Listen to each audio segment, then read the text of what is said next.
إن الحمد لله نحمده ونستعينه ونستغفره ونعوذ بالله من شرور أنفسنا وسيئات أعمالنا من يهده الله فلا مضل له ومن يضلل فلا هادي له وأشهد أن لا إله إلا الله وحده لا شريك له وأشهد أن محمدا عبده ورسوله أما بعد فإن خير الحديث كتاب الله وخير الهدي هدي محمد صلى الله عليه وسلم وشر الأمور محدثاتها وكل محدثة بدعة وكل بدعة ضلالة وكل ضلالة في النار يا أيها الذين آمنوا اتقوا الله حق تقاته ولا تموتن إلا وأنتم مسلمون يا أيها الناس اتقوا ربكم الذي خلقكم من نفس واحدة وخلق منها زوجها وبث منهما رجالا كثيرا ونساء واتقوا الله الذي تساءلون به والأرحام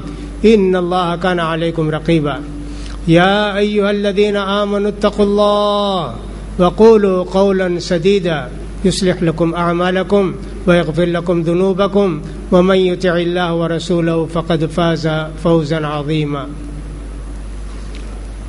ويقول سبحانه وتعالى في محكم تنزيله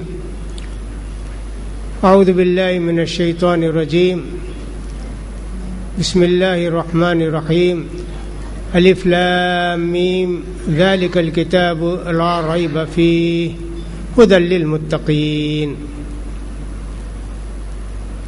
دینی بھائیوں اور دینی بہنوں کے لیے رمضان مبارک ہو.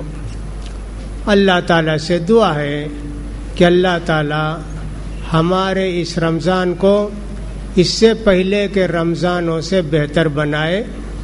جتنی عبادتیں ہم پچھلے رمضانوں میں کرتے تھے اس سے بھی زیادہ عبادت کرنے کی اللہ تعالی ہم سب کو توفیق نصیب فرمائے. قبل اس کے کہ ہم کچھ باتیں عرض کریں، چند باتیں ضروری ہیں، ان کو سماعت فرمائیں. یہاں IRGC میں حسب معمول 8:15 بجے نماز شروع ہوتی ہے عشاء کی. 8:35 8:30 پر 5 کے قریب تراویح کی نماز شروع ہوتی ہے جو 10 بجے تقریباً ختم ہو جاتی ہے.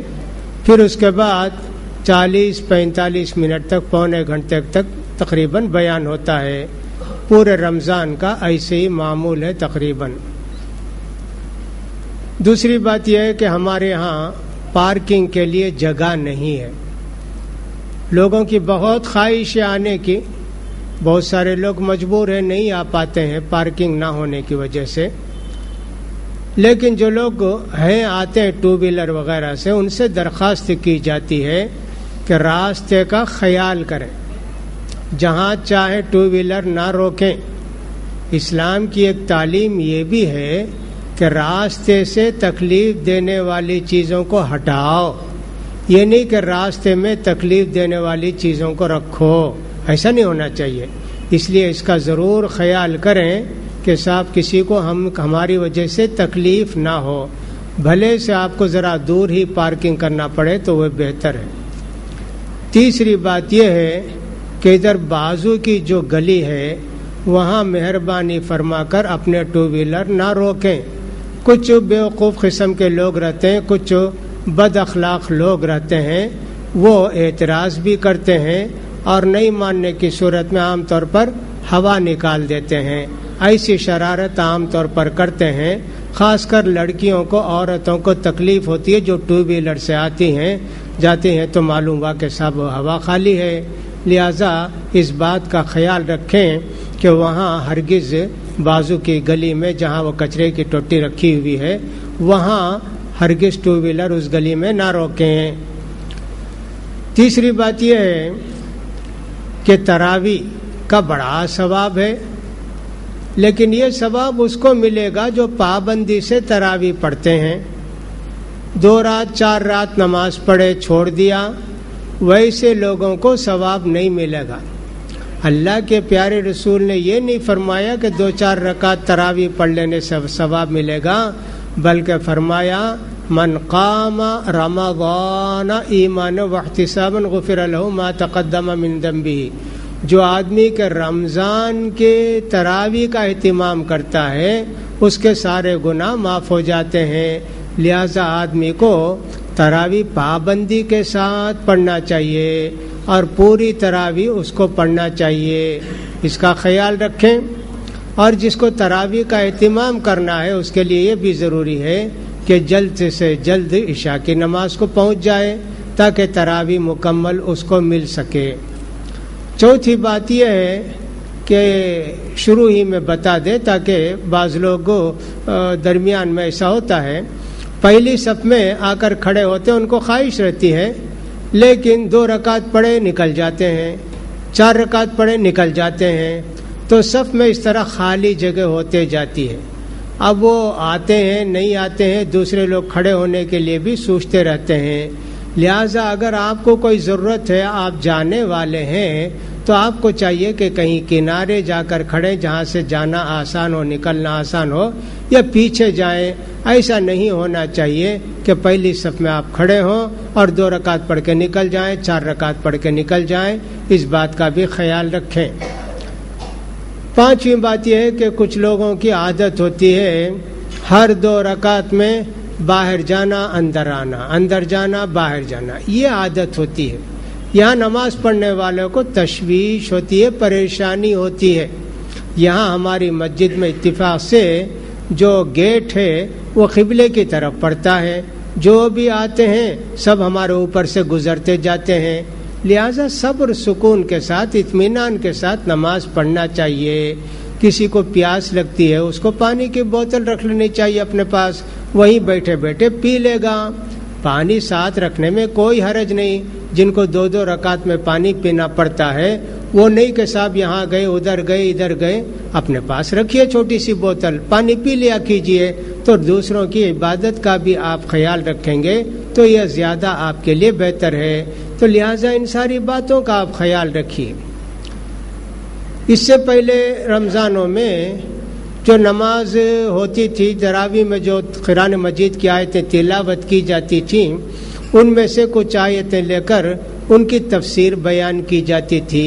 کئی سالوں سے یہی معمول تھا، لیکن اس سال سوچا گیا کہ قرآن مجید کی تفسیر نہ بیان کر کے چند آیتوں کی چند موضوع اور ٹاپک لے لیں، اسی پر بولتے رہیں، 1 دن ہو جائے، 2 دن ہو جائے، 3 دن ہو جائے، ویسے ہم نے سوچا ہے، ہو سکتا ہے کہ اسی پر ہم عمل کریں۔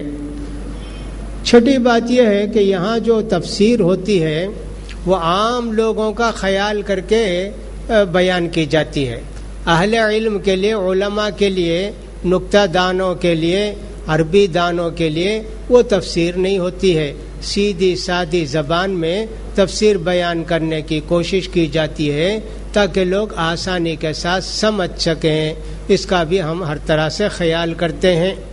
لہٰذا یہ ساری باتیں انشاءاللہ آپ کے ذہن میں رہیں گی تو انشاءاللہ اس کے سمجھنے میں ہم کو بھی آسانی ہوگی۔ آج کا ہمارا یہ موضوع ہے قرآن مجید کی اہمیت، قرآن مجید کی برکت، قرآن مجید کی فضیلت، اور اس سے متعلق کچھ باتیں آپ کو بیان کریں گے۔ یہی موضوع ہو سکتا ہے، یہی ٹاپک کل بھی ہو، اس کے بعد بھی ہو سکتا ہے۔ آج بہرحال ٹاپک ہمارا ہے قرآن مجید۔ اب قرآن مجید کی فضیلت سنانے سے پہلے، چونکہ پہلی سورہ فاتحہ ہے، اس لیے ہم نے مناسب سمجھا کہ سورہ فاتحہ کے متعلق بھی چند باتیں آپ کو بتا دیں۔ یہ تو آپ اچھی طرح جانتے ہیں کہ اللہ کے پیارے رسول صلی اللہ علیہ وسلم کی عمر شریف جب 30 پر 9 سال 6 مہینہ ہو گئی، تقریباً 39 سال 6 مہینہ ہوئی، تو آپ کو شروع سے بچپن سے ہی وہ بت پرستی سے، شرک سے ایک نفرت تھی۔ کبھی بھول کر بھی آپ نے کسی بت کی پوجا نہیں کی، کبھی بھول کر بھی کوئی غلط کام آپ نہیں کیے، لیکن جب پہلے ہی سے ایک طرف سے اللہ کی طرف دھیان، کون اس جہان کو پیدا کیا، اللہ کی طرف دھیان، جب اتنی عمر ہو گئی تو مکے سے کچھ فاصلے پر پہاڑ میں ایک غار ہے۔ غار کا مطلب ہوتا ہے پہاڑ میں کوئی راستہ اندر کا، جس کے اندر کوئی کمرے کی طرح جگہ ہوتی ہے چھوٹی بڑی، اس کو غار کہتے ہیں۔ تو جانے میں بھی ذرا پریشانی ہے. نبی کریم صلی اللہ علیہ وسلم کچھ ستو لے لیتے، کچھ پانی لے لیتے. عربوں کے ہاں کھانے کا رواج عام طور پر ستو، کھجور، یہی سب تھا. جیسے ہم لوگ دال بھی سالن بھی فلاں کھاتے ہیں، یہ سب رواج ان کے یہاں نہ تھا پہلے نہ اب ہے. اب بھی ویسا رواج نہیں ہے. اب بھی ویسی گوشت بن کے کھانا، کھجور کھا لینا، اس طرح کی چیزیں اب بھی ان کے پاس ہیں. پیارے نبی صلی اللہ علیہ وسلم کو حضرت خدیجہ رضی اللہ عنہا ستو بنا کے دے دیتی اور پانی بھی لے جاتے ہیں. جا کے اللہ کے دھیان میں، اللہ کی عبادت میں لگتے. اب کیا عبادت کرتے تھے یہ حدیث میں نہیں آیا. اس طرح آپ 4 دن 6 دن وہاں رہتے، جب وہ ستو پانی ختم ہو پھر بھی گھر کو آتے، پھر اتنا ستو لے کر جاتے. ایسے آپ کا معمول تھا. اس دوران جو بھی خواب دیکھتے ویسے ہی ہوتا. فرض کیجئے آپ نے خواب میں دیکھا کہ عرب کے کسی سردار سے بات کر رہے ہیں، دوسرے دن برابر اس سے بات ہوتی. جو بھی خواب میں دیکھتے بالکل سچی بات ویسی ہو جاتی. ایسا 6 مہینے تک ایسے ہی رہا پیارے رسول صلی اللہ علیہ وسلم. اب 40 سال جب آپ کی عمر شریف ہو گئی تو آپ غار میں اسی طرح عبادت میں مشغول تھے، اللہ کے ساتھ دھیان لگائے ہوئے تھے کہ حضرت جبریل علیہ السلام تشریف لائے. آپ کے ہاتھ میں ریشم کا ایک رومال تھا اور اس میں کچھ آیتیں لکھی ہوئی تھیں. اقرأ بسم ربک الذی خلق، یہ آیتیں لکھی تھیں. حضرت جبریل علیہ السلام آئے، آپ کو سلام کیے، آپ سے فرمایا محمد صلی اللہ علیہ وسلم یہ آیتیں پڑھیے، اللہ نے آپ کو نبی بنا دیا ہے. ہمارے پیارے رسول صلی اللہ علیہ وسلم لکھنا پڑھنا نہیں جانتے تھے. انہوں نے پیارے نبی نے فرمایا ما انا بقارئ، میں پڑھنا نہیں جانتا. انہوں نے کہا آئیے، سینے میں لگا، سینے کے ساتھ لگا کر اچھی طرح دبائے. پیارے نبی صلی اللہ علیہ وسلم فرماتے ہیں اتنا سخت دبائے کہ مجھے تکلیف ہونے لگی. چھوڑ دیا. کہا اب پڑھیے. کہا کہ ما انا بقارئ، نہیں پڑھنا آتا مجھے. اس طرح 3 مرتبے ہوا. پھر اس کے بعد حضرت جبریل علیہ السلام پڑھ کے آپ کو سنائے اور آپ نے ان آیتوں کو یاد کر لیا. اس طرح نبی بن گئے. اب یہ کون سی تاریخ تھی جب آپ نبی بنے؟ یہ حدیث میں کہیں نہیں آیا. البتہ یہ معلوم ہوتا ہے کہ رمضان مبارک کا پیارا مہینہ تھا. اللہ کی سب سے پیاری کتاب، سب سے پیارے رسول، سب سے پیاری جگہ اور سب سے پیارے مہینے میں نازل ہوئی. ایسے معلوم ہوتا ہے کہ تورات بھی، انجیل بھی، زبور بھی اور ابراہیم علیہ السلام کے صحیفے بھی رمضان ہی میں نازل ہوئے. بعض حدیثوں سے معلوم ہوتا ہے رمضان کا مہینہ تھا، یہ معلوم ہے. اور یہ بھی معلوم ہے کہ صاحب یہ جو قرآن نازل ہوا تو اللہ تعالیٰ نے اس کو شب قدر میں نازل کیا. اب 21ویں تھی، 23ویں تھی، 25ویں تھی، یہ بھی نہیں معلوم. لیکن پیارے نبی صلی اللہ علیہ وسلم پر قرآن مجید نازل ہوا، روزے فرض نہیں تھے. پیارے نبی صلی اللہ علیہ وسلم گھر تشریف لائے، بہت ڈرے ہوئے تھے، بہت گھبرائے ہوئے تھے. نیا ایک واقعہ پیش آیا، ڈرنے لگے میری جان چلے جائے گی کیا، میں کیا ہو جاؤں گا. بہت پریشانی ہوئی. لیکن گھر تشریف لائے. حضرت خدیجہ رضی اللہ عنہا جو آپ کی پیاری بیوی، چہیتی بیوی اور آپ سے عمر میں زیادہ بڑی تھی، 15 سال کے قریب، ان سے آپ نے پورا واقعہ ذکر کیا اور فرمایا کہ مجھے تو میری جان کا ڈر معلوم ہوتا ہے کہ یہ آیتیں نازل ہوئی ہیں، میں کیسے اس ذمہ داری کو سنبھالوں، مجھے کچھ سمجھ میں نہیں آتا ہے. حضرت خدیجہ رضی اللہ عنہ نے کہا ڈرنے کی کیا بات ہے، آپ تو ماشاءاللہ بڑے نیک ہیں، بڑے اچھے ہیں، لوگوں کا بوجھ اٹھاتے ہیں، لوگوں کو کھلاتے ہیں، لوگوں کی مدد کرتے ہیں، جس کو بھی جو ضرورت پیش آتی ہے آپ پورا کرتے ہیں. ایسے لوگوں کو اللہ ضائع نہیں کرتا، ایسے لوگوں کو اللہ تعالیٰ بیکار نہیں کرتا. آپ آئیے ہمارے ساتھ. ہمارے جو بھائی ہیں ورقہ بن نوفل، ان کے پاس جائیں گے، جا کے آپ یہ سب باتیں بتائیں گے تو وہ انجیل پڑھے ہوئے ہیں، حضرت خدیجہ رضی اللہ عنہ کے جو بھائی تھے ورقہ بن نوفل، وہ عربی جو دین تھا، بت پرستی کا دین تھا، اس سے بدل کے کرسچن بن گئے تھے، اس زمانے کے عیسائی بن گئے تھے. تو وہ جو عربی ہبرو زبان میں تھی انجیل، اس کو عربی میں لکھتے تھے اور بہت بوڑھے ہو گئے تھے. تو ان کے پاس حضرت خدیجہ رضی اللہ عنہ بلا کے لے گئیں. جانے کے بعد کہا کہ بھائی، ماموں بھائی دونوں ہیں، رشتہ دونوں لگتا ہے، آپ سنیے ان سے کیا پیش آیا. کیا بیٹے کیا پیش آیا تمہارے ساتھ؟ پیارے نبی صلی اللہ علیہ وسلم نے پوری بات سنا دی. ایسے ایسے ہوا، غار کے اندر فرشتے آئے، رومال میں لکھا ہوا تھا، لکھ کر لائی، یہ آیتیں آئی. کہا خوش ہو جاؤ، آپ نبی بنائے گئے، آخری نبی کا انتظار تھا نا، وہ آپ ہی ہے، ڈرنے کی کوئی بات نہیں. دیکھو دنیا میں جتنے نبی آئے نا، جب انہوں نے توحید کا اعلان کیا، نبوت کا اعلان کیا، ان کی قوم دشمن بن گئی. تمہاری قوم بھی تمہارے ساتھ دشمنی کرے گی، گھبرانا نہیں. اگر میں اس وقت تک زندہ رہوں گا تو میں تمہاری مدد کروں گا. بوڑھے ہو گئے تھے، یہ کہا انہوں نے. چند ہی دن کے بعد ان کا انتقال ہو گیا. سمجھیے، پیارے نبی صلی اللہ علیہ وسلم تسلی کے کلمات سن کے گھر واپس آئے. پھر اس کے بعد آپ پر وحی آنے لگی. درمیان میں کبھی رکتی چند دن کے لیے، پھر آنے لگی.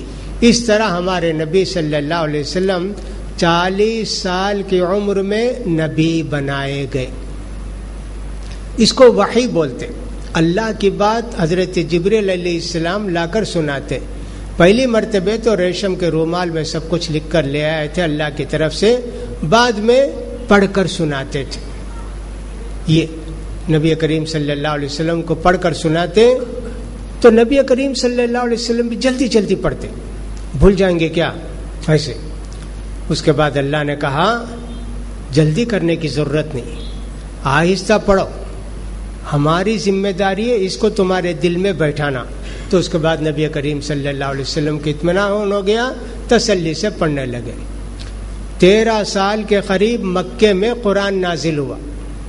جب تک مکے میں تھے آپ، نازل ہوتا رہا قرآن، اور اللہ کے پیارے رسول جو بھی نازل ہوتا قرآن فوراً اس کو لکھا دیتے تھے، اس کو محفوظ کر لیتے تھے. مدینے میں 10 سال نازل ہوا. وہاں آپ کے 6 لکھنے والے سیکریٹری تھے، ہمیشہ 1-2 ہم آپ کی خدمت میں، جو بھی آیا فوراً لکھ لیے. کھجور کے پتے میں لکھ لیے، ہڈی میں لکھ لیے، چمڑے میں لکھ لیے، کسی بھی چیز میں لکھ کے سب محفوظ ہو جاتا تھا، سب محفوظ رکھ لیتے تھے. اور اللہ تعالیٰ نے فرمایا ہم اس کو سنقریئک فلا تنسا، ایسا پڑھا دیں گے کہ آپ بھولیں گے ہی نہیں، الا ماشاء اللہ، جو آیت اللہ کینسل کرنا چاہے گا وہ آپ بھول جائیں گے، باقی قرآن یاد رہے گا آپ کو. اللہ کے پیارے رسول ایسے ہی تھے، آپ کو قرآن یاد ہوتا تھا. تو جبریل علیہ السلام آپ کو لا کر قرآن مجید سناتے تھے. جب جبریل علیہ السلام آتے اور اللہ کے پیارے رسول صلی اللہ علیہ وسلم قرآن سنتے تو قرآن کا ایک بوجھ ہوتا. سادہ جیسے کلاس میں ٹیچر پڑھائے تو ہم پڑھتے نا، ویسا نہیں، ایک پہاڑ رکھے جیسا بوجھ ہوتا. تھوڑی دیر کے لیے ایسے سمجھ لیں کہ کوئی طالب علم میتھمیٹک کا کوئی مسئلہ حل کرتا ہے، اب اس کو سمجھ میں ہی نہیں آتا ہے، کتنی پریشانی ہوتی ہے، اس کو پسینہ چھوٹتا ہے، کیا محنت کرتا ہے، فلاں کرتا ہے. ایسی ایک چھوٹی مثال. لیکن اللہ کے پیارے رسول صلی اللہ علیہ وسلم پر جب قرآن نازل ہوتا تھا، جنوری کا مہینہ سمجھیے، دسمبر کا، عرب کے اندر بڑی سخت سردی، خاص کر مدینے کے اندر تو بڑی سخت سردی پڑتی ہے. اس دن بھی، ایسی سردی کے دن بھی آپ پسینہ پسینہ ہو جاتے، اتنی تکلیف ہوتی. اس کو اپنے دل میں جماتے تھے. قرآن کا اتنا وزن، اتنا بوجھ ہوتا تھا. اگر اونٹنی کے پیٹھ پر بیٹھے ہیں، جب بھی حضرت جبریل علیہ السلام لے کر آتے وحی، اونٹنی بھی کھڑی نہیں ہوتی، بیٹھ جاتی تھی. اتنا بوجھ، اتنا وزن اس قرآن مجید کا، اتنا وزن، اتنا بھاری پن، اتنا بڑپن تھا۔ اس طرح پیارے نبی صلی اللہ علیہ وسلم پر 23 سال میں قرآن مجید نازل ہوا۔ اتنی پیاری کتاب کے متعلق ہم کو معلوم ہونا چاہیے، یہ پیاری کتاب کیسے آئی، اس کے اندر کیا ہے، یہ سب ہم کو معلوم ہونا چاہیے۔ پیارے نبی صلی اللہ علیہ وسلم پر آخر میں جو آیت نازل ہوئی وہ وَاتَّقُوا يَوْمًا تُرْجَعُونَ فِيهِ إِلَى اللَّهِ ثُمَّ تُوَفَّى كُلُّ نَفْسٍ مَا كَسَبَتْ وَهُمْ لَا يُظْلَمُونَ، سورہ بقرہ کی آیت یہ نازل ہوئی۔ اللہ سے ڈرو جن کی طرف تم کو لوٹ کر جانا ہے، یہ آیت نازل ہوئی۔ اس کے بعد پیارے نبی صلی اللہ علیہ وسلم 2 مہینے کے قریب تھے، اب اللہ کے پاس پہنچ گئے۔ لیکن جو عرفات کے میدان میں نازل ہوئی، الیوم اکملت لکم دینکم واتممت علیکم نعمتی ورضیت لکم الاسلام دینا، اس کے بعد کوئی نیا حکم نازل نہیں ہوا، یہ ختم۔ آخری آیت واتقوا یوما ترجعون فیہ الی اللہ ثم توفی کل نفس ما کسبت وہم لا یظلمون، یہ آخری آیت یہ نازل ہوئی۔ تو لہذا پیارے نبی صلی اللہ علیہ وسلم کے زمانے میں سارے لوگ یاد کر لیتے تھے، ہر شخص حفظ کر لیتا تھا، یہاں تک کہ عربوں کا حافظہ بہت قوی۔ پیارے نبی صلی اللہ علیہ وسلم کے صحابہ جاتے تھے جنگ میں، تو جہاں بھی پانی کا گڑھا ہوتا وہاں پڑاؤ کرتے، نہا لیے، دھو لیے، پی لیے، پڑاؤ کرتے تھے۔ تو صحابہ جہاں رہتے تھے وہاں ایک چھوٹے بچے تھے جن کی عمر 7-8 سال تھی، وہ کافر کے بچے تھے۔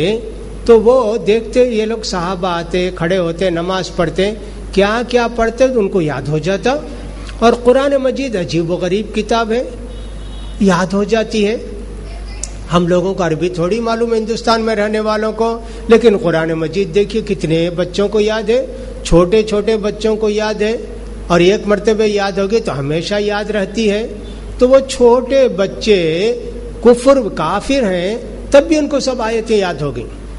جب اللہ کے پیارے رسول صلی اللہ علیہ وسلم مکہ فتح کی 8 ہجری میں، مدینہ آ کر 8 سال ہو گیا، تو اس وقت پیارے نبی نے مکہ فتح کیا، کافروں پر حملہ کر کے بت پرستی سے مکے کو پاک کیا، کعبے کو پاک کیا۔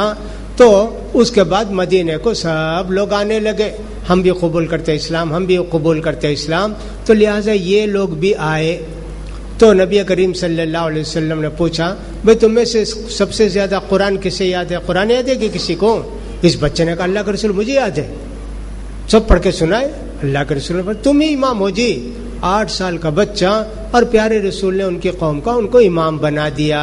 لہٰذا دیکھیے قرآن مجید اللہ کے پیارے رسول صلی اللہ علیہ وسلم پر ایسے نازل ہوا۔ سب سے آسان یہ تھا کہ پیارے نبی صلی اللہ علیہ وسلم کے پاس آ کے حضرت جبریل علیہ السلام پڑھ کر سناتے قرآن مجید، آسانی کے ساتھ یاد ہو جاتا۔ کبھی کبھی جیسے گھنٹی بجتی ہے ٹن ٹن ٹن ٹن ٹن ٹن، ایسے ویسے آتا، ویسے وحی آتی۔ پیارے نبی صلی اللہ علیہ وسلم کو اسی میں زیادہ پریشانی تکلیف ہوتی ہے، سمجھنے میں، اس کے الفاظ کو کرنے میں۔ آج تو خیر کمپیوٹر کا زمانہ ہے، فلاں کا زمانہ ہے۔ ہم اپنے بچپن میں دیکھتے تھے ٹیلی گراف جو بھیجتے تھے، کٹ کٹ کٹ کٹ کٹ کٹ کٹ ایسا آواز آتی تھی، وہ بناتے جاتے، یہ سی یہ فلاں بناتے جاتے، پورا جملہ بنتے جاتا۔ وہ ایک علم تھا کہ صاحب یہ آواز اتنی بار آئے تو یہ، اتنی بار آئے تو بی، اتنی بار آئے تو سی، وہ ان کے پاس حساب تھا۔ اس طرح جو پرانے لوگ ہیں وہ جانتے ہیں ٹیلی گراف میں ایسے ہوتا تھا۔ ویسے پیارے نبی پر بھی وحی آتی تھی، پیارے نبی صلی اللہ علیہ وسلم اس کو اچھی طرح سمجھ کے یاد کر لیتے تھے۔ قرآن مجید میرے بھائیوں اللہ کے پیارے رسول صلی اللہ علیہ وسلم پر ایسے نازل ہوا۔ اب قرآن مجید جو کچھ ہمارے پاس ہے اس میں ایک حرف ہم زیادہ بھی نہیں کر سکتے، کم بھی نہیں کر سکتے۔ حدیث میں معنی بیان کر دیتے، عربی ہی میں ذرا بدل کر بھی جائز ہے، لیکن قرآن کا کوئی بھی لفظ بدل نہیں سکتے ہم، جیسا ہے ویسا ہی، جتنا ہے اتنا ہی پڑھنا چاہیے۔ دوسری بات جو ضروری ہے ہمارے لیے ہندوستان میں رہنے والوں کو، قرآن پڑھنا چاہیے تجوید کے ساتھ۔ ایسا نہیں کرنا چاہیے جیسے انگریزی کا، اردو کا یا تمل کا لہجہ اٹھا کے یا ان کے حروف اٹھا کے ہم قرآن پڑھیں، ایسا نہیں ہونا چاہیے. ہمارے یہاں IRGC کے اندر الحمدللہ بچوں کو بھی بچیوں کو بھی تجوید کے ساتھ قرآن سکھاتے ہیں. تھوڑا تھوڑا ہی سکھاتے ہیں، لیکن چند دن سکھانے کے بعد بچے خود سے پڑھنے لگتے ہیں. تجوید کا کیا مطلب ہے؟ یعنی کہ پروننسیشن جیسے ہوتا ہے ویسا ہی اس کو ہونا چاہیے. جیسے ہم نے کہا الحمد للہ رب العالمین، اگر کوئی آدمی اس کو الحمدللہ رب العالمین پڑھے تو نہیں ہوتا. امام شافعی رحمۃ اللہ علیہ فرماتے ہیں قرآن کو اگر تجوید کے ساتھ نہیں پڑھتا ہے نماز میں، اس کی نماز نہیں ہوتی ہے. لہذا ہم لوگوں نے بہت غفلت کی. یہ کوئی مشکل کام نہیں تھا، کہاں سے کون سا لفظ نکلتا ہے اسی کو تجوید کہتے ہیں. لہذا انسان کو چاہیے کہ مخرج کے ساتھ جہاں سے جو لفظ ادا ہونا چاہیے ویسے پڑھے. جیسے میں نے ابھی پڑھ کر سنایا الحمد، الحمد پڑھیں گے تو کچھ بھی معنی نہیں اس کا. الحمد پڑھیں گے کچھ نہیں، ایسے پڑھیں گے تو اس کا معنی ہے ساری تعریفیں، سارے شکر، ساری خوبیاں اللہ کے لیے ہیں. رب العالمین، رب العالمین پڑھیں گے تو صاحب معنی کچھ نہیں ہوگا. اس طرح قرآن مجید کے اندر ہے، تو قرآن مجید کو ویسے ہی پڑھنا چاہیے. دوسری بات یہ کہ رمضان کا مہینہ آتا ہے تو لوگ کہتے ہیں صاحب میں ایک 30 قرآن تو ختم کرتا ہوں، بس پڑھتے پڑھتے پڑھتے 30 مرتبہ ختم کر دیتے. جس کو ہم کیا کہیں، کون سی اسپیڈ کہیں نہیں معلوم. اللہ کے پیارے رسول صلی اللہ علیہ وسلم کے ایک صحابی تھے، ان کا نام تھا عبداللہ بن عمرو بن عاص. باپ بھی مسلمان، بیٹے بھی مسلمان، اور بیٹے بڑے عبادت گزار. وہ قرآن پڑھتے تھے اور ایک دن میں پڑھتے تھے، رات دن پڑھ پڑھ کے ختم کرتے تھے. شادی ہونے کے بعد بھی رات میں تہجد پڑھے پڑھے پڑھے پوری رات، دن میں روزہ. نبی کریم صلی اللہ علیہ وسلم نے ان کو بلا کے کہا دیکھو جی ایسے نہیں کرنا، ایک مہینے میں ایک بار قرآن ختم کرو، ایک جز سمجھیے نا. انہوں نے کہا اللہ کے رسول بہت دن اور اتنے دن میں نہیں، میں جو ہے ابھی جلدی ختم کر لیتا ہوں. اللہ کے رسول آپ نے کم کیا، کہا چلو جی ایک ہفتے میں پڑھ کے ختم کرو. کہا نہیں اللہ کے رسول یہ بھی بہت زیادہ ہے، اور دیجیے. کہا آخری 3 دن سے جلدی اگر ختم کرے تو تمہاری عبادت قبول نہیں، تمہاری پڑھنے کا ثواب نہیں تم کو، ایسے فرما دیا. اس نے سمجھا نہیں جو 3 دن سے پہلے. تو قرآن رمضان میں 10 مرتبہ کے ختم کرتا تو الحمدللہ. بعض کتابوں میں لکھا ہے کہ ہماری گھر کی عورتیں بھی ایک رمضان میں 60-70 مرتبہ قرآن مجید ختم کرتی ہیں. کیا فائدہ بھائی؟ اللہ کے پیارے رسول نے تو فرمایا کہ جس نے 3 دن سے پہلے قرآن مجید کو پڑھ کر ختم کر دیا اس نے سمجھا نہیں. حضرت عبداللہ بن مسعود ایک صحابی تھے، ان کے پاس آ کر ایک آدمی نے پوچھا حضرت آپ کتنے دن میں قرآن ختم کرتے ہیں؟ کہا بھائی 1 مہینے میں ختم کرتا ہوں. کہا آپ 1 مہینے میں تو ایک دن میں ختم کرتا ہوں. کہا یہ کوئی شعر و شاعری ہے کیا؟ پک پک پک پک پک پڑھتے چلے جاؤ گے؟ یہ تو قرآن ہے جی، اللہ کا کلام ہے، تم ایسے ہو. ڈانٹے اس کو. تو معلوم یہ ہوا کہ صاحب قرآن ٹہر ٹہر کر پڑھے. تو رمضان میں کچھ لوگوں کی عادت ہوتی ہے کہ صاحب پڑھتے چلے جاتے ہیں بہت اسپیڈ کے ساتھ. سننے والے کو بھی سمجھ میں نہیں آئے گا، پڑھنے والوں کو بھی سمجھ میں نہیں آئے گا کیا پڑھ رہے ہیں. بعض لوگوں کو غلط مسئلے لوگوں نے بتا دیے. ہمارے یہاں بھی کبھی کبھی اس طرح کے لوگ آ جاتے ہیں، غلط مسئلہ اس لیے بتا دیے، اب ان کو پڑھنا نہیں آتا ہے. ان سے کہنا چاہیے بھی پڑھو، کسی کے پاس جا کے سیکھ جاؤ، ہونا چاہیے. اور علم سیکھنے میں شرم نہیں ہونا چاہیے میرے بھائی. اللہ کا یہ پیارا کلام ہم کو ہمارے پاس اللہ نے بھیجا ہے، اس کو پڑھنا نہ آئے تو شرم کی بات ہے، لیکن سیکھنے میں شرم نہیں ہونا چاہیے. عیب کی بات ہے کہ قرآن مجید ہو آپ کے ساتھ پڑھنا نہ معلوم ہو. تو لہٰذا بجائے اس کے ان کو بولتے کہ تم قرآن پڑھنا سیکھو، ان کو بتا دیے پوری سطر میں انگلی پھیرتے جاؤ، پھر تو اتنا ثواب مل جاتا. یہاں بھی ہم آ کے دیکھتے ہیں کبھی کبھی اس طرح کے بیچارے آ جاتے ہیں، قرآن کھول کے بڑا قرآن اٹھاتے ہیں، اٹھا کے پوری انگلی پھیرتے ہیں، کوئی ہم میل صاف کرتے ہیں، وہ کیا کرتے ہیں معلوم نہیں، انگلی میں پلٹتے پھر پلٹتے، کیا کرتے نہیں. ایک حضرت بولے پڑھنے نہیں آئے تو انگلی پھیرے تو اس کا ثواب ملتا ہے، اس واسطے میں کرتا ہوں. یہاں سے ہوا، میرے سامنے کئی مرتبے ہوا. یہ سب غلط مسئلے بیان کر دیے لوگوں نے. دوسری ایک غلط بات یہ بھی لوگوں نے سمجھا دی، قرآن اللہ کی کتاب، علماء سمجھتے سو پڑھنا نہیں ہمیں، قرآن پڑھے تو گناہ ہوتا، یہ اتنی بڑی کتاب تمہیں پڑھنا نہیں، مانا گنا سمجھنا نہیں، پڑھے تو بھی پڑھ کر رکھ دینا. یہ اللہ تعالیٰ نے کہا کہ صاحب وَلَقَدْ يَسَّرْنَا الْقُرْآنَ لِلذِّكْرِ فَهَلْ مِن مُدَّكِرٍ. سورہ قمر میں اللہ تعالیٰ 4 جگہ بولے کہ قرآن کو ہم نے نصیحت حاصل کرنے کے لیے، معنی مطلب سمجھنے کے لیے آسان بنائے ہیں. ہے کوئی نصیحت حاصل کرنے والا؟ لیکن لوگ ایسا سمجھ گئے، نہیں صاحب، قرآن پڑھنے کی کتاب نہیں ہے، قرآن علماء کے کتاب، علماء کے پڑھنے کی کتاب ہے. حالانکہ قرآن مجید کا ہدی للناس، سب لوگوں کے لیے ہدایت ہے قرآن مجید. عرب کے لوگ کیسے تھے بھائی؟ بکری چلانے والے بدو، وہ لوگ پڑھ کے سمجھے، تو لہٰذا ہم لوگ بھی محنت کریں گے تو پڑھ کر سمجھیں گے. عربی میں ترجمہ کا، اب عربی سے اردو میں ترجمہ، انگریزی میں سب میں ترجمہ بھی ہو گیا. اللہ نے بہت آسان کر دیا کتاب کا سمجھنا. لہذا بعض لوگ جو اتنی جلدی پڑھتے ہیں ان کے لیے کوئی جواز نہیں ہے. اور دوسری بات یہ ہے کہ قرآن اگر آدمی سمجھ کے پڑھتا ہے تو اس کو بے حساب اجر و ثواب ملے گا.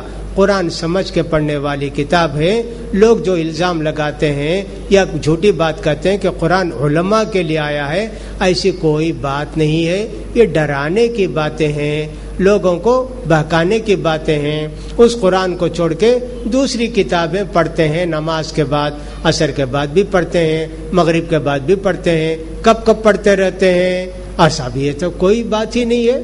ایسی چیزیں جو کچھ بھی ثابت بھی نہیں ویسی چیزیں پڑھتے ہیں. تو قرآن کو لوگوں نے چھوڑ دیا. قرآن کو اس طرح چھوڑ دیا لوگوں نے کہ صاحب نہ پڑھتے ہیں، نہ اس کے متعلق غور کرتے ہیں، نہ کہیں قرآن کی باتیں سنتے ہیں. ایک دم چھوڑ دیا قرآن مجید کو. ہمارے بچپن میں ہم دیکھتے تھے کہ قرآن مجید کی بہت عزت کرتے تھے، مرد بھی عورت بھی. اٹھانے کے لیے 2 ہاتھ سے اٹھاتے تھے، ادب کے ساتھ اٹھاتے تھے. بعض لوگ سر میں بھی منہ میں رکھ کر بوسہ دیتے تھے. یہ کوئی طریقہ نہیں ہے. ادب سے اٹھائیے، ادب سے رکھیے. یہ ہے قرآن کو بوسہ دینا، ایسا نہیں ہے. بعض لوگ فوراً قرآن کھولتے فوراً بوسہ دیں گے، پھر اس کا پڑھنا شروع کریں گے. یہ سب کچھ بھی نہیں ہے. قرآن سر پر رکھتے بعض لوگ پڑھنے کے بعد. کیا بھائی؟ وہ دماغ میں اترنے کے واسطے. کیسے اتر جائے گا؟ ایسے لوگ جہالت. قرآن کی عزت کیا ہے؟ قرآن کی عزت یہ کہ اس کے احترام کے ساتھ پڑھیے اور اس کے بعد جو ہے اس کو یاد کرنے کی کوشش کیجیے. جو آیتیں آپ کو یاد ہوں گی، اس لیے کہ حدیث میں آیا ہے کہ جنت کے 6000 سے زیادہ درجے ہیں. جتنی آیتیں ہیں اتنے درجے ہیں. اگر کسی کو پورا قرآن یاد ہے تو سب سے اونچی جنت میں اس کو جگہ ملے گی. اللہ اکبر. ایک آیت پڑھے تو ایک درجہ، ایک آیت پڑھے تو ایک اسٹوری، ایک آیت پڑھے تو ایک اسٹوری. پڑھتے جا اور چڑھتے جا، ایسے ہوگا. لہذا قرآن کا ادب یہ ہے احترام کے ساتھ اس کو پڑھا جائے اور یاد ہو تو یاد کرنے کی کوشش کی جائے. دوسرا مسئلہ قرآن کے متعلق لوگوں نے یہ بھی بیان کر دیا ہے، قرآن اگر غلطی سے ہاتھ سے گر گیا تو نمک تول کر دینا ہوتا. یہ سب کیا مسئلے ہیں؟ جاہلوں کے مسئلے ہیں، کچھ تعلق نہیں. قرآن آپ کے ہاتھ سے گر گیا، آپ اللہ سے معافی چاہیں گے. نمک تول کر دینے کا کیا مسئلہ ہے؟ کوئی مسئلہ ہی نہیں ہے. اسی طرح بعض لوگوں نے قرآن کو چھوڑ دیا اس طرح بھی کہ صاحب جب ضرورت پڑتی ہے تو قرآن کو اٹھا کے دیتے ہیں. یہ قرآن شریف اٹھا کر قسم کھاؤ، تمہیں نہیں بولے بول کر، تمہیں نہیں دیے بول کر. اب اس کے لیے تھوڑی قرآن آیا ہے کہ صاحب قرآن اٹھا کے لوگ قسم کھلاتے رہیں. اس کے لیے تو قرآن نہیں آیا ہے. تو لہٰذا یہ ساری باتیں لوگوں کے اندر آ گئیں. بہرحال ہم دیکھتے تھے اپنے بچپن کے اندر کہ لوگ قرآن کی بڑی عزت کرتے تھے. کہیں بھی قرآن کا پھٹا ہوا کاغذ ہم کو بچپن میں نہیں ملتا تھا. اتنی عزت کے ساتھ رکھتے تھے. وہ جزدان سلاتے تھے, اچھے کپڑے کے سلاتے تھے, اس میں لپیٹ کے رکھتے تھے, پڑھتے نہیں لیکن لپیٹ کے رکھ دیتے تھے. بچی جب ساس کے گھر کو سسرال کو جاتی تو قرآن مجید بھی بھیج ڈالتے ساتھ تحفے میں. اور بعض جگہ نیا گھر بناتے نا, قرآن مجید پکڑ کر چلے جاتے اندر کہ قرآن کی برکت سے گھر میں شیطان ہو تو بھاگ جائے. ایسا سب کرتے تھے, لیکن یہ سب چیزیں ثابت نہیں ہیں حدیثوں سے. لہذا لوگ قرآن کی بڑی عزت کرتے تھے. اگر کہیں ایک ٹکڑا بھی مل جائے تو فوراً اس کو لاتے تھے. کیا کرنا علماء سے پوچھتے تھے, ایسا ہوتا تھا. بعض بیوقوف قسم کے لوگ ایسے بھی ہیں کہ صاحب قرآن مجید پھٹ گیا, اس کے کاغذ نکل گئے تو لے جا کے قبر کے پاس رکھ دیتے. حالانکہ ایسے نہیں ہے. قرآن مجید کا کوئی کاغذ پھٹ گیا نہیں رکھ سکتے آپ, اس کو سٹا نہیں سکتے. کیا کریں گے؟ جلا دیجئے اس کو, یا پھر زمین کھود کے دفن کیجئے اس کو. یہ نہیں کہ صاحب کوئی کاغذ ایسے پڑا چھوڑ دیں. نہیں میرے بھائی, قرآن کا کوئی بھی لفظ ہمارے لیے اس طرح نہیں ہے کہ اس کو پھینک دیں چھوڑ دیں. اسی لیے بہت سارے لوگوں نے بسم اللہ الرحمن الرحیم کارڈ جو پہلے لکھتے تھے اس میں بسم اللہ الرحمن الرحیم بھی نہیں لکھنا بولتے تھے. اس لیے 780 پر 6 لکھنے لگے لوگ. حالانکہ 780 پر 6 بسم اللہ کا بدل نہیں ہے, لیکن لوگ کہتے اس میں کافروں کا ہاتھ پڑے گا, بسم اللہ, وہ کاغذ کوئی پھینکے گا, خط پھاڑیں گے, فلاں کریں گے, بسم اللہ مت لکھو. ایسے بول دیے تو لوگ 780 پر 6 لکھنے لگے. اس کا کوئی مطلب نہیں ہے. لہٰذا قرآن کی عزت ہونی چاہیے ہمارے دلوں کے اندر, قرآن کا احترام ہونا چاہیے. یہ عقیدہ نہیں رکھنا چاہیے کہ قرآن اگر گھر میں رکھے تو شیطان نہیں آتا. ایسا نہیں ہے. قرآن پڑھے تو گھر میں شیطان نہیں آتا ہے. قرآن کی برکت سے شیطان نہیں آتا ہے, تو پڑھنے کی برکت سے, رکھنے کی برکت سے تھوڑی ہے. ایسا نہیں ہے. لہذا قرآن مجید کے متعلق ہم کو ساری باتیں معلوم ہونی چاہیے کہ قرآن کیسی کتاب ہے. جب چل کر ہمارے دلوں کے اندر قرآن کی عزت, قرآن کا احترام بیٹھ جائے گا تو قرآن پڑھنے کی خواہش ہوگی, ثواب حاصل کرنے کی خواہش ہوگی, کیا باتیں ہیں جاننے کی خواہش ہوگی. اس طرح پیارے نبی صلی اللہ علیہ وسلم یہ قرآن مجید ہم کو دے کر گئے اور فرمایا دیکھو سنو, میں تم کو 2 چیزیں دے کر جا رہا ہوں, یہ قرآن مجید اور یہ حدیث. جب تک تمہارا تعلق ان دونوں سے رہے گا کبھی تم گمراہ نہیں ہو سکتے. امت نے دونوں کو چھوڑ دیا, قرآن کو بھی چھوڑ دیا, حدیث کو بھی چھوڑ دیا. قصے کہانیوں میں آ گئے, کاروبار میں آ گئے تو سب کو بھول گئے. اب کیا ہونا تھا؟ امت گمراہی کا شکار ہو گئی. بہت سارے لوگ گمراہ ہو گئے, قرآن بھی چھوڑ دیا, حدیث بھی چھوڑ دیے, اب ان کا کوئی تعلق نہیں رہا. تو لہٰذا حدیث سے معلوم ہوتا ہے کہ پیارے نبی نے ہم کو یہ تحفہ دیا, قرآن کا اور حدیث کا. یہ تحفہ ہمارے ساتھ ہمیشہ رہنا چاہیے.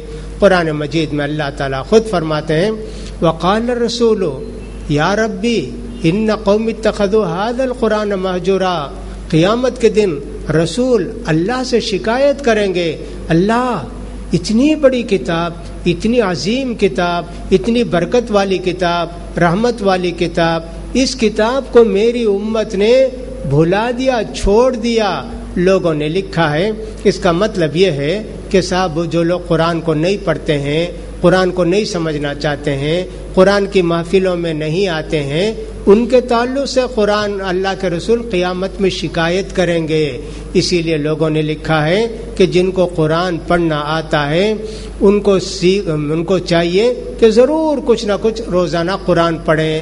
الحمدللہ جو لوگ نماز پڑھتے ہیں وہ تو قرآن پڑھتے ہی ہیں, اس کے علاوہ بھی قرآن کی تلاوت روزانہ 5 منٹ, 10 منٹ, 20 منٹ, آدھا گھنٹہ, 1 گھنٹہ کرنا چاہیے. لیکن ہم دیکھتے ہیں کہ صاحب وہ تلاوت کا رواج ہی چلا گیا, بڑھنے بہت کم لوگ تلاوت کرتے ہیں. قرآن مجید اٹھانا چاہیے, پڑھنا چاہیے, علماء کو بھی پڑھنا چاہیے, عام لوگوں کو بھی پڑھنا چاہیے. عورتوں میں پہلے بہت شوق تھا قرآن مجید پڑھنے کا, لیکن جب یہ لڑکیاں اور عورتیں کالج کو جانے لگیں اور ڈگریاں حاصل کرنے لگیں, اب قرآن کو چھوڑ کے وہی سب کتابیں پڑھتی رہتی ہیں. ڈگری لینے سے پہلے بھی, ڈگری لینے کے بعد بھی. پرانے زمانے میں ایسے نہیں تھا. عام طور پر عورتیں کالج میں نہیں جاتی تھیں, تھوڑا سا کچھ پڑھ لیتی تھیں, البتہ مدرسے میں جاتی تھیں. قرآن پڑھنے کا شوق عورتوں میں زیادہ تھا، لیکن آج کل کی جو لڑکیاں تیار ہوتی ہیں بہت کم لڑکیوں کو قرآن کا شوق ہوتا ہے۔ یہ اللہ کی مہربانی ہے کہ اللہ کے فضل و کرم سے اس محلے کے اندر بہت ساری بچیاں جو کالج کو جاتی ہیں ان کے دل کے اندر بھی دین کا شوق ہے، دین کو سمجھنے کی ایک تڑپ ہے اور قرآن پڑھنے کی ایک تڑپ ہے۔ یہ اللہ کی رحمت ہے، اللہ کی برکت ہے، یہ سب باتیں ہوتی ہیں۔ لہذا قرآن کے تعلق سے ایسی چند باتیں کل ہم یہ مزید بتائیں گے کہ قرآن میں کیسی آیتیں ہیں۔ قرآن مجید کے تعلق سے سمجھے کہ اللہ تعالیٰ نے 100 آیتیں نازل کی ہوں گی، وہ 100 آیتیں پڑھ کر سنائیں گے تو ایک مہینہ بھی نہ کافی ہوگا، اس میں سے 15-16 آیتیں آپ کو سنائیں گے کہ قرآن کیا کہتا ہے اور حدیث میں قرآن کے تعلق سے کیا باتیں آئی ہیں۔ انشاءاللہ یہ 1-2 دن میں قرآن ایک ٹاپک ہے ہمارا، اس ٹاپک کو ختم کرنے کے بعد پھر دوسری ٹاپک تیسری ٹاپک کو آئیں گے، اللہ تعالیٰ توفیق دے۔ لہٰذا میرے بھائیوں اہتمام کیجئے، تراویح پڑھنے کا بھی، بیان سننے کا بھی۔ رمضان عبادت کا مہینہ ہے، اللہ کے پاس کمانے کا مہینہ ہے، یہ مہینہ ہے بزنس کا مہینہ، بزنس کا مہینہ ہے اور سب بہت بڑے بزنس کا مہینہ ہے۔ لوگوں کے ساتھ بزنس ہوتا ہی ہے سال میں 12 مہینے، لیکن یہ مہینہ اللہ تعالیٰ نے اپنے بزنس کے لیے رکھا ہے۔ جو بھی آئے گا میرے پاس میں اچھے سے اچھے پیسے دے کر اس کو لوں گا۔ 5 روپے کی چیز لے جائیں گا، اللہ 500 روپے میں خریدے گا۔ آپ روزہ رکھے اتنا ثواب، آپ تلاوت کرے تو اتنا ثواب۔ یہ بزنس کا مہینہ ہے، اللہ کے ساتھ ہم کو بزنس کرنا ہے، اس کو غنیمت جانیے، زیادہ سے زیادہ وقت دینے کی کوشش کیجیے، عبادتوں میں مصروف رہیے، تلاوتوں میں مصروف رہیے۔ اللہ رب العزت ہمارے اس رمضان کو ہر طرح خیر و برکت کا مہینہ بنائے، اللہ تعالیٰ پچھلے رمضانوں سے اس رمضان کو بہتر بنائے اور اللہ تعالیٰ ہماری عبادتوں کو قبول فرمائے اور سنت کے مطابق عبادت کرنے کے اللہ تعالیٰ ہم سب کو توفیق نصیب فرمائے۔ اللہ تعالیٰ ہماری نماز روزوں کو قبول فرمائے اور جو وعدہ اللہ تعالیٰ نے نماز روزے کا کیا ہے اپنے رسول کی زبانی، اللہ تعالیٰ اس وعدے کو پورا کرے اور اس عبادت کو کرنے کے لائق ہم سب کو بنا دے، جب تک رکھے اللہ تعالیٰ مسلمان بنا کے رکھے، اور جب ہمارا آخری وقت آئے تو ایمان پر خاتمہ فرما دے۔ وآخر دعوانا الحمد للہ رب العالمین۔ سبحانک اللہم و بحمدک اشہد ان لا الہ الا انت استغفرک و اتوب الیک۔